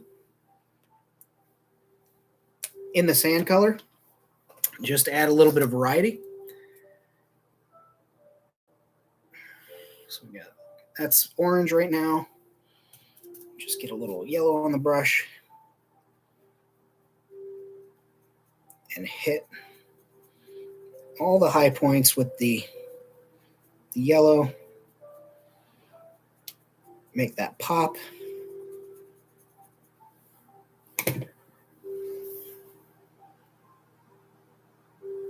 There we go. So I'm digging that. I think that's the way that those pieces are going to go. And then I'm going to paint the detail work here now. I think I'm going to stick. No, I'm going to change it. Instead of doing the strap on the bandolier as like your traditional, leather, I think I'm going to do that as black. So let me do that right now. And I'm going to do it as gray. Gray. Why? I don't know. I just feel like it's a good opportunity to use gray. Clockwork Man from Return from Oz. Dude, when I was a kid, that movie terrified me. I hated that movie. I don't know what it was, but man, like just all the stuff in that movie, it was so bizarre and off of like what I knew from the Wizard of Oz film, I should say. And which I actually don't like Wizard of Oz. Like, yeah, I know that's apparently blasphemy in this world. If you don't like Wizard of Oz, you're a bad person, and the Wicked Witch finds your family or something. I don't know, but it's just not, the movie's not for me. It's not I don't have the attachment to it that a lot of people do. But yeah, Return to Oz was so fucking wild. Like that movie was all over the place, and the people on like the jumping, rolling stilt things and TikTok and just Jesus Christ. Terrifying, sirs. McFarlane's Twisted Oz, yeah, I remember those. I had a couple of those twisted figures. There was like a little, I don't even know what kind of shop it was in town, but like they carried soaps and things like that. And I went in there one day looking to get my grandmother a gift for her birthday. And I like picked out a bar of soap, nice smelling soap. And I was like, oh, okay, I'll take this. And then I happened to look, and in the corner, there was just stacks of McFarlane toys. And I'm like, this is not the place for McFarlane toys. What's going on here? So I kind of like asked the clerk, like jokingly, like, what's going on with those? Are you guys turned into a toy store? And the clerk was like, oh, my kid is trying to get rid of these figures. They've had them here. They're just taking up space in my shop. And I was like, oh, how much do you want? And they're like 50. And I was like, oh, $50 a figure is way too much. Some of those are, like you go to the store and get them for $15. And the lady's like, no, like 50 for all of them. You can take them. And I'm like, I'm sorry, what? And she's like, yeah, I just don't want them in my shop anymore. He told me to just get whatever money I could for them, and I will sell them to you for $50, all of them. And so I'm like, let me get a car down here. Called up my grandmother. I was like, hey, need you to come pick me up. I'm still right in town. It's just I got a lot of stuff to carry, and don't feel like carrying it up the hill in 20 trips because we lived on on a hill. And she's like, oh, okay. So she comes to get me, and out I walk with boxes on boxes of McFarlane figures. And I had like Gunslinger Spawn, Cygor, Violator. Like I had the whole kit and caboodle, but also in there were some of like the McFarlane Twisted line, the Twisted Fairy Tales, and some of that Twisted Oz stuff. So yeah, I am familiar. I do remember that. There's just the gray strap, sets itself apart, pops. I'll dry brush the high points with a lighter gray, I think, or maybe a white, just to really make it stand out.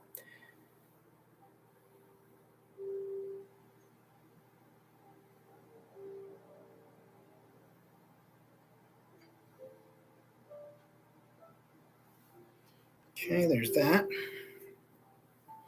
And now for the little boxes of ammo, little ammo cells, I think I'm going to do,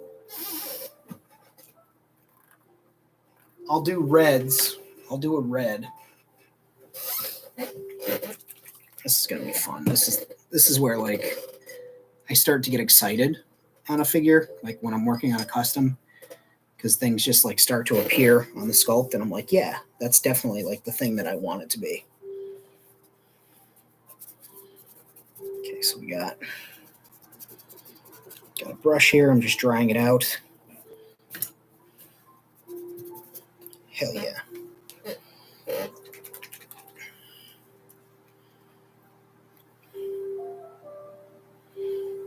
Only need a little bit of red paint.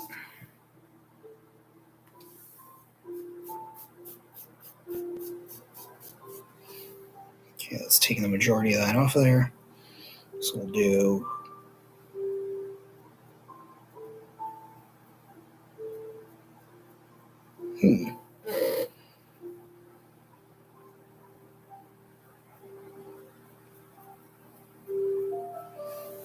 And actually, that red, all it really did was just make that pop more of an orange, and I kind of like it. So I think that's gonna. I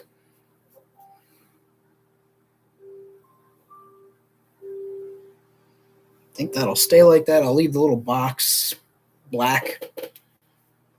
Yeah, I'm good with that. Excuse me. So there's that. And the brush. Let me take a little bit of a lighter gray, or I'll do a linen color. Greetings from Seattle. Oh, hey, how's it going, Eastman? Or excuse me, Ashelman. Sorry. ADD, I read and then I don't retain things. How's the weather over in your neck of the woods? Is it rainy as it always is?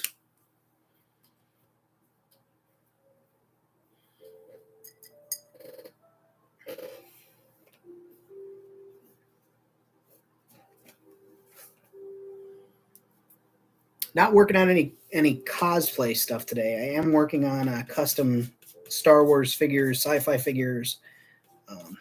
That's been today's main motivator.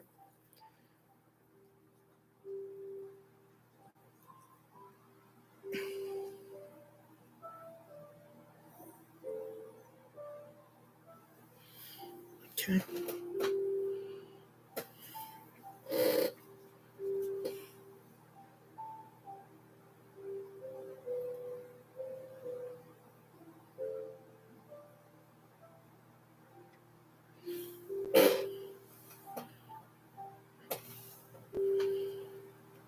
First winter.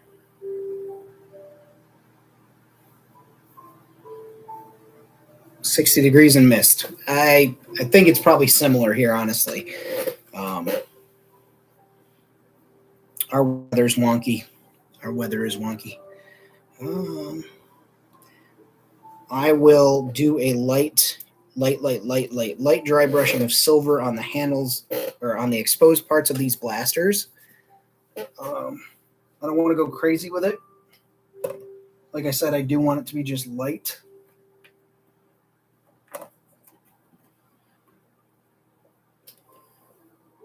Maybe I don't. Yeah, we won't do shining silver, but we'll do silver plate mail.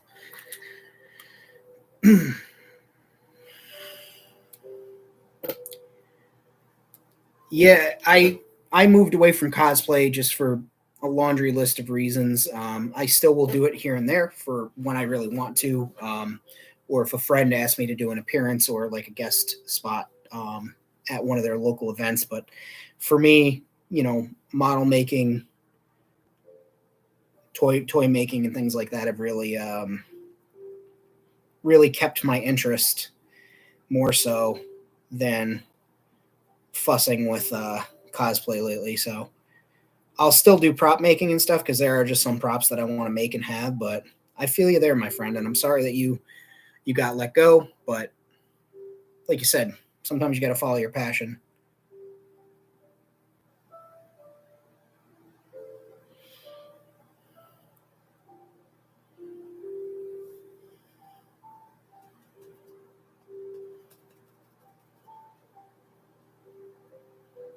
Nice.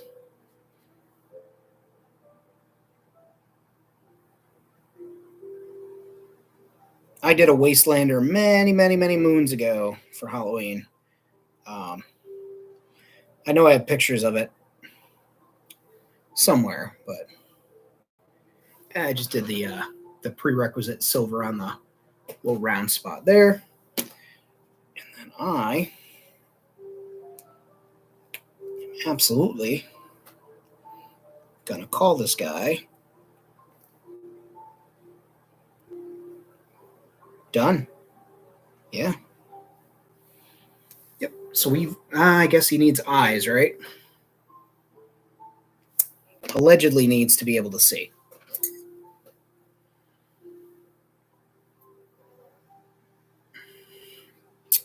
I am not in the SCA. I have a friend that is a member of the SCA. Really enjoys that. It's not for me.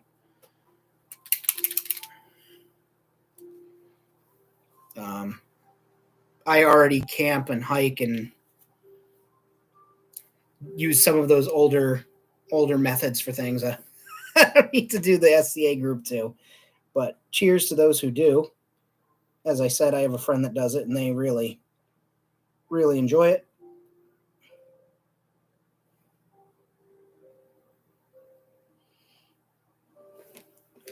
And I'm just down here doing a little bit of light gold in the eyes to make the eyes pop.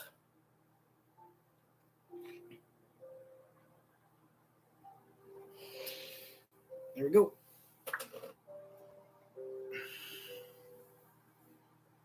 And what the hell? A little gold on there. And there we are. So that's not a bad. We didn't do bad today. We've got a mostly completed human. Still got to do the facial details. And we've got a completed protocol / assassin / general pain in the asteroid. So thank you guys for tuning in. Um,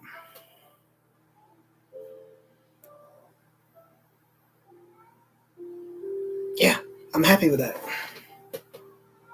He looks good on the shelf. Hell yeah.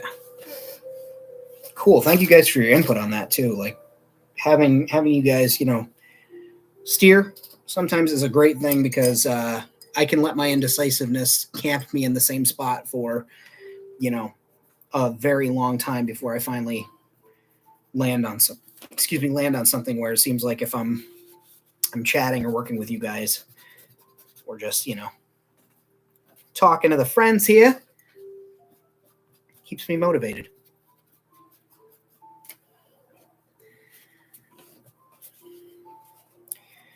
Yeah, my friend, she does the events every year, I believe. Goes to the big SCA event. It's just for me, it's not. I'd like to do Wasteland Weekend. Um, I have friends that go yearly, and they have their own tribe, and they're actually in Main Street, or not Main Street now, but I'm like within the city now, and just really cool for them. And that's like really neat that they get to do that.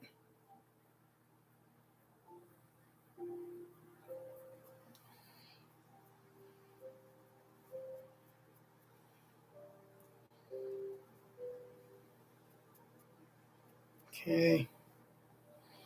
All right, so this is where old Famine has to get his shit together to do this detail painting, this Bill Burr custom. Hey, thank you for stopping in. Please feel free to, whenever you get the opportunity, if you see that I'm on, drop by the live, chat it up. I'm always happy to talk to people, especially when I'm doing this. Because, like I said, it helps me keep me motivated and helps me keep moving forward as I do these things. So, yeah, and absolutely, just Bjorn, if you need to reach out for some assistance on Ewoks, I'm always here. Critters are easy because you put down your base color and then get a makeup brush. I say makeup brush. This is a paintbrush, but I use various sizes of makeup brushes for animals specifically, like really use these, and just dry brush the shit out of them with different layers. And man, makes life easier on you. I've got this guy. He's going to get a repaint. I'm actually going to make him some clothes, I think. Maybe. And some soft goods the Wentzilla way. I'm actually going to see if Wentzilla will donate some of his sleeves so that I can do this, because you guys know he doesn't ever wear sleeves. I don't know what that guy has against sleeves. If he's here, if he's not here, I am busting his balls, but I'm hoping that he sees this, watches the replay, and catches me making fun of his arms. It's because I'm jealous.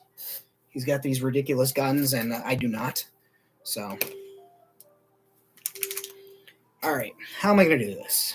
Do I want it to be black or brown? Gonna do brown. And I'll do burnt umber with a dot of, well, you'll see. Burnt umber. Get these other paints out of the way.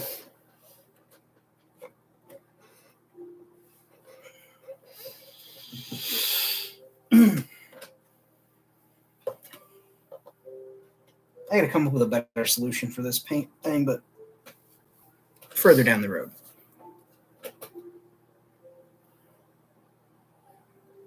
Nice. 20 minutes is.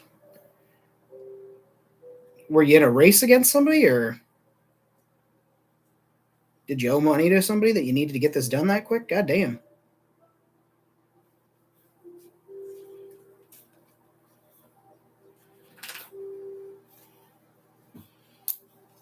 It's funny that when I say God damn, the dogs come running.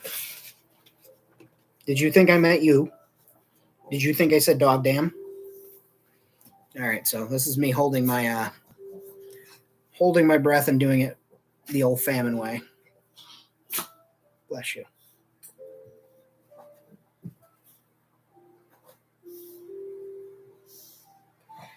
Okay. Not terrible eyebrow for the first go. Second eyebrow is terrible. I repeat, the second eyebrow is terrible. But we can fix that.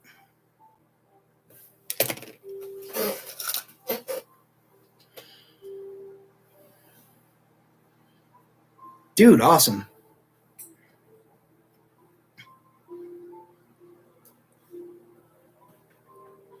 Yeah, I'm excited to see what you've got, Bjorn. You put a lot of thought. You put a lot of thought into the stuff that you're doing on yours. Whereas, like a maniac like me, I don't always put enough thought into things. So, I'll be curious to see what you've got going.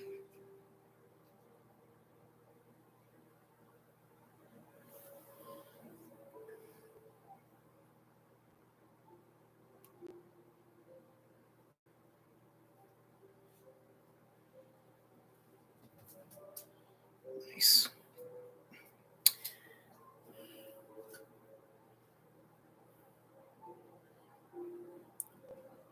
Okay.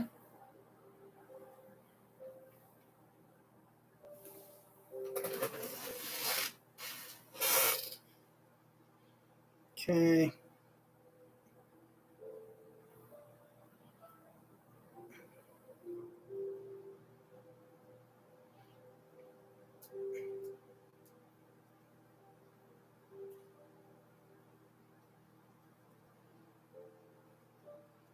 And I'm just really trying not to frig up this beard.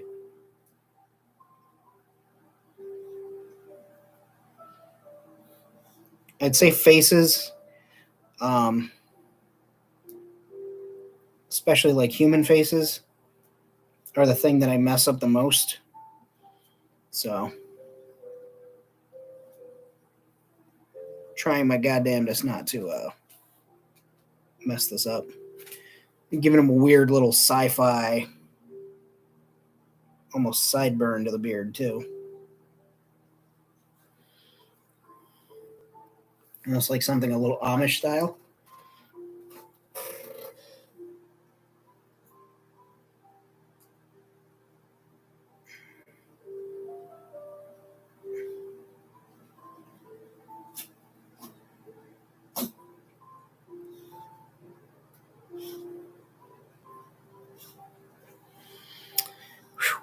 That was nerve-wracking. Just get under the chin.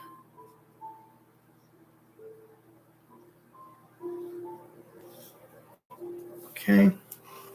There we go.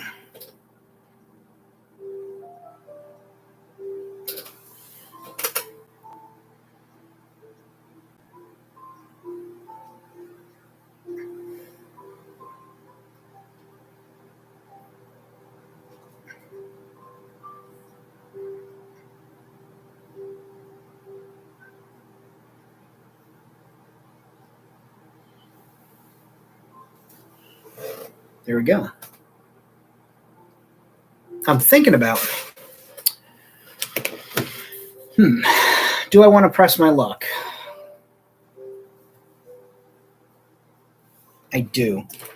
I do want to press my luck.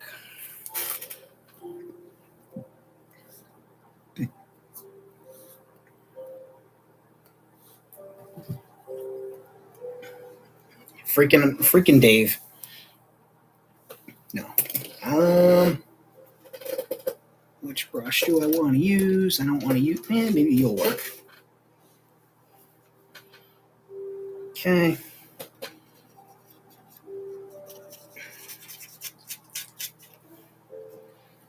Just gonna give him.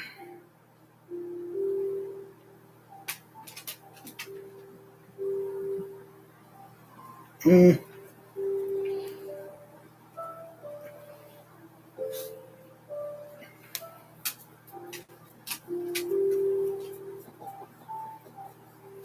we go. All right. I'm not going to press my luck anymore with him. I'm going to seal him with the spray sealer later, weather him, and call him good. So he is.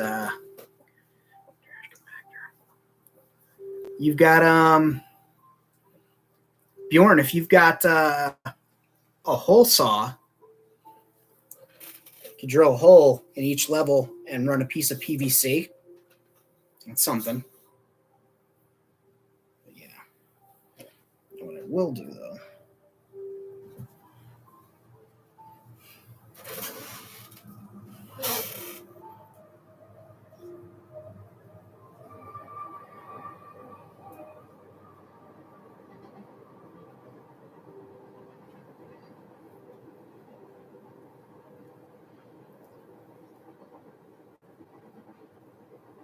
Give him a few grays streaked in there.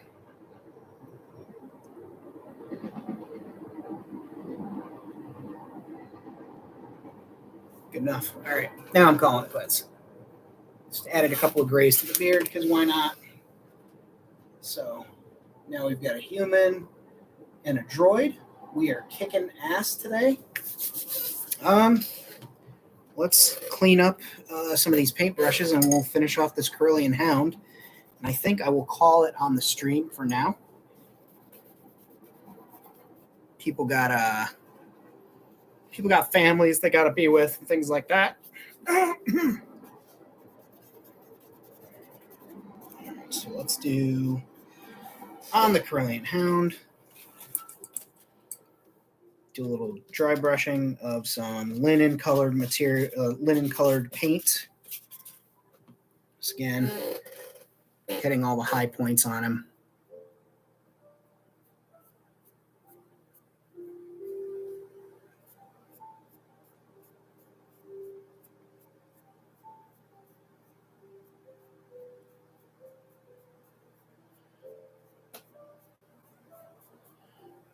Nice, nice.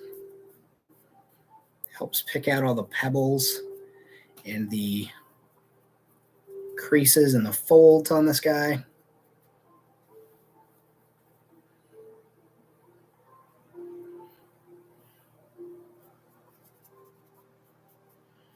I think I'm going to add a little bit more of this linen to the head. Make those details pop.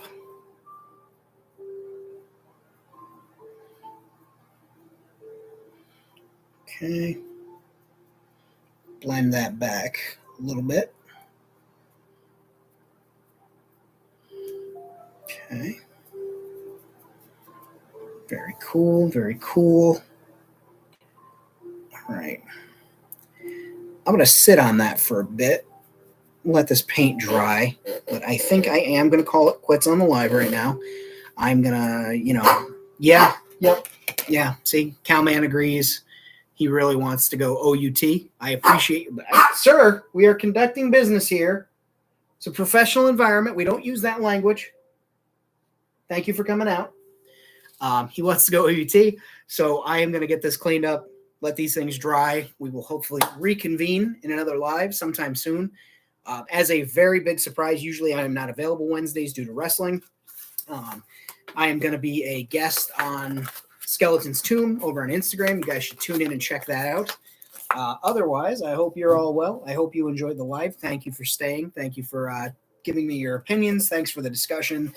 All the weird and awesome topics that we covered, from old jobs to picking rocks to play sets and playable environments. If anybody has any questions, you can find me on Instagram at Famine Studios X. I am here on YouTube, Famine Studios, which are already there. If you're not subscribed, please subscribe. Thank you for hitting that like button. There's so many of you that hit that like button. That does helps the reach of the video. Be well. Take care of yourselves, guys. And as always, too sweetly, take care.